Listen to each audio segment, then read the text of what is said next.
I think that finding great inspirational materials in the form of children's books is so important at any age. Recently, I've been staying in a downtown area, whereas I normally live in a more rural area. So right now there's more bookstores around, and I've been taking the opportunity to go out with my daughter Alisa and find some new good books. I want to share those with you today.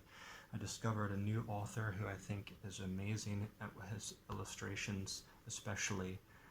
This is a book called Stop Monsters. As you can see, it's pretty big, which I really like the big books, especially when the artwork is amazing, and especially with children, they just love it when it's bigger. It really draws you right in. So this author is Mark Jansen, and he does these amazing watercolors, and I believe he's done hundreds of books in his lifetime. I guess he's in his 40s or maybe 50s, I'm not sure. But this book tells the tale of two sisters who they're taking a bunch of their junk, I guess, to a scrapyard or to a landfill. And along the way, they meet different monsters, and the monsters, I guess, don't really want to let them pass. And what they do is, well, first let me show you a monster who's stopping them. The monster says, "Stop." And I love the little imaginative monsters which lurk on every page in this book. And the way that they pass the monsters is by making something creative for the monster to use or wear with their junk. So that satisfies the monsters and lets the girls continue on down the path. So my daughter absolutely loves this book. I've been working hard over the years to make her think monsters are cool and aliens are cool and dinosaurs are cool. She's not really scared by those things. Well, she might be a little bit scared sometimes, but it's always matched by an equal portion of enthusiasm, interest, excitement. Her eyes light up. So I do believe we're succeeding to fire up her imagination. Again, this was Mark Jansen. The second one is a classic author. His name is Leo Leone. Keep in mind, I'm finding these in the Chinese bookstores here. So some of the most famous and popular authors in the world, and some lesser known ones, to me at least, appear in these Chinese bookstores. And I like to try to find hardbacks if I can. I think they last longer. Ones that are in really good condition or even shrink wrapped. And this one, in English, the title is Swimmy. In Chinese, the translation is The Little Black Fish. Whereas the watercolors of Mark Jansen really fire the imagination and make us want to do some watercolor artwork, which we have been doing. Actually, I'll grab a watercolor picture right here we made together because we had watched Monsters, Inc., so we've been watercoloring, and I made her this little picture, if you know that movie. Whereas the watercolor sort of inspires you to do watercoloring, the Leo Leone books, he often does a lot of mixed medium, paper cutting, stamping, sponge painting. I'm trying to find maybe a good picture here of the lobster,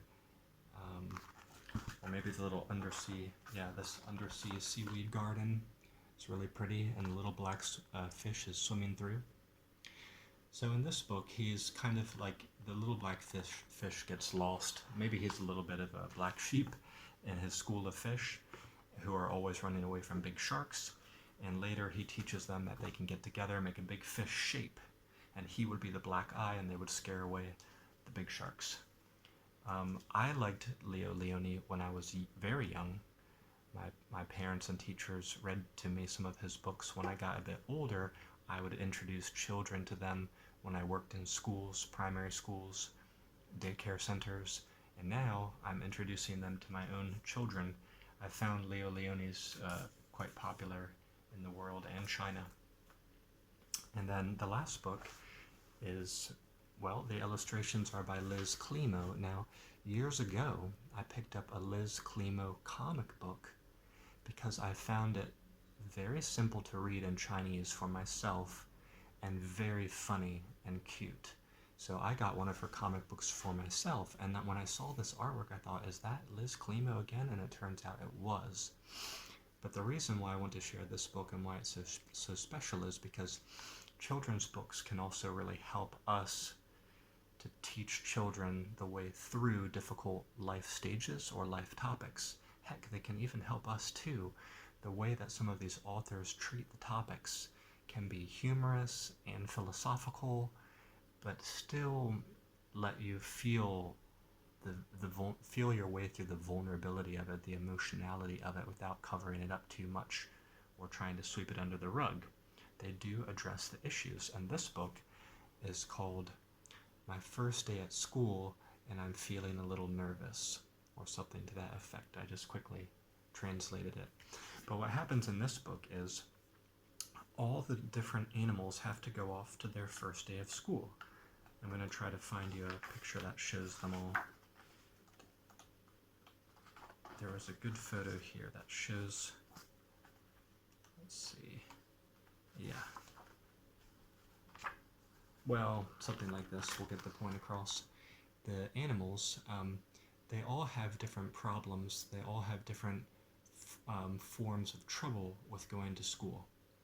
Like, one is always late because he's a sloth. One is always too jumpy because he's a rabbit. One is always very sleepy because he's a hibernating bear. And by the end of the story, all these little animal students figure out that they're all a bit nervous, and that's normal, and that's natural. And the teacher tells them that the teacher was nervous too when they were a student, and the teacher's nervous now on the first day of school when they're meeting a new class. So Alisa is a little over 3, so she will be able to start kindergarten in China pretty soon. And she's been talking about it a lot. One of the things she's been really concerned about is going to school without mommy and going on a school bus without mommy. And she sees in this book all the animals on the bus, and she always asks, where's their mommies? Where's their mommies? And I try to explain that, they go to school on the school bus without mommy. All the children go on the school bus together. And so, we have these conversations around the books. So, to my mind, I love the time of reading books with children and students because we spend time reading, discussing, exploring. There's no screen lights flashing in our faces. There's no context switching through these ADHD-inducing videos on our feeds. I prefer books to movies. I prefer movies to TV shows. I prefer TV shows to any kinds of social media platforms. Because each one, as you step down that ladder that I just described, it becomes more and more superficial, more and more distracted, less and less capable of fostering and nurturing your deep thinking and your conversation with other people. So, I even find that children's cartoons can be really addictive and filled with this jittery energy. So Alisa really likes some children's cartoons, but I notice they have that effect upon her, whereas I've found that she can actually sit through movies which teach her a lot.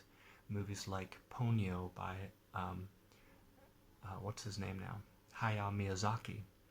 Hayao Miyazaki recently put out his second Oscar-winning full-length anime film. I think it's called The Boy and the Heron. I don't know if that will be suitable for her, but maybe you know Hayao Miyazaki from Ghibli Studios. She loves Ponyo. That movie has really fed into the richness of her imagination. I showed her Monsters, Inc. recently. She loved it.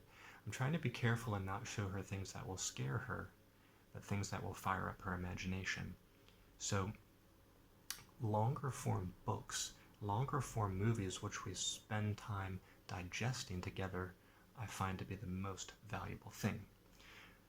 Let me know down below what types of books and movies you enjoy to foster your language learning or your relationships with your friends and possibly children or students.